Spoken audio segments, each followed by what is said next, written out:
Isaiah 11, 1 through 5. A shoot will come up from the stump of Jesse. From his roots a branch will bear fruit. The Spirit of the Lord will rest on him, the Spirit of wisdom and of understanding, the Spirit of counsel and of might, the Spirit of the knowledge and fear of the Lord, and he will delight in the fear of the Lord. He will not judge by what he sees with his eyes, or decide by what he hears with his ears, but with righteousness he will judge the needy. With justice he will give decisions for the poor of the earth. He will strike the earth with the rod of his mouth. With the breath of his lips he will slay the wicked. Righteousness will be his belt, and faithfulness the sash around his waist.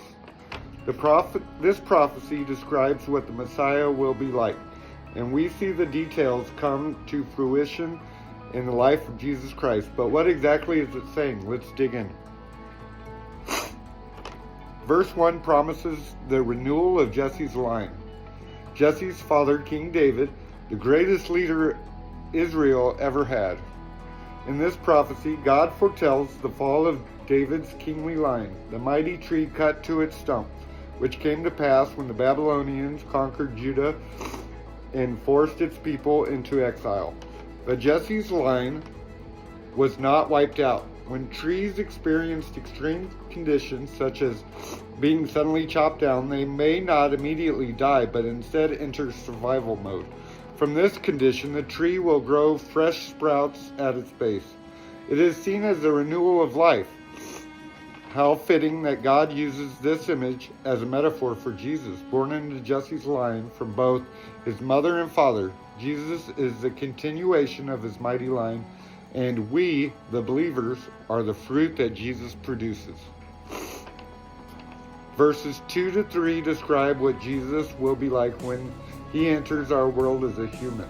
First, Jesus will be filled with the Holy Spirit. When John the Baptist baptizes his cousins, he confirms seeing the Holy Spirit come down and rest on Jesus. Second, due to being filled with God's Spirit, Jesus will have the insight of the human heart. John 2:23 through 25 describes the beginning of Jesus' following.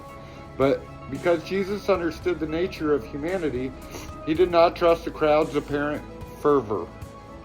We see the insightfulness from Jesus all through the Gospels. When Jesus selects his 12 disciples, they are not the usual candidates for such an honor, and yet they, with the exception of Judas, would go on to achieve mighty wonders. Again, in John 4, Jesus speaks to a Samaritan woman, a huge cultural taboo at the time, because he can see her desire for God. She becomes the one to declare the arrival of the Messiah to her town and bring many to Christ.